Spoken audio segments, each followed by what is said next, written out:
As sin go Belfast, et a mullen Dónal le Donal O'Connor. Coltar mór etúil a debrí le léhéidí capar céili. Tá Dónal ag súil go neim se talan ág úr ag félan open house sa chathair.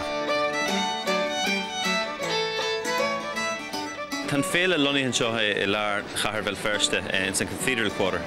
Agus tá sé gol blian deag an us le ceol de achan sort as achan cuid den Dón agus tá land ceol cormach a géganna session cardlinne nimmercha ceoldraí hart fan chathair ag an moment agus tá land tarlaigh.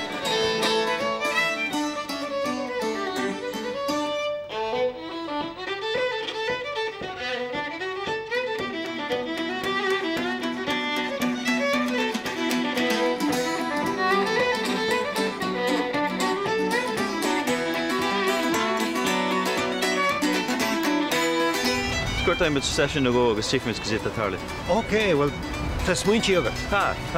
Oh, sin go hínta. Daoine sílim go mé fórsnach agus. Daoine go mé feibhní bhí agad. Okay, well. Railin.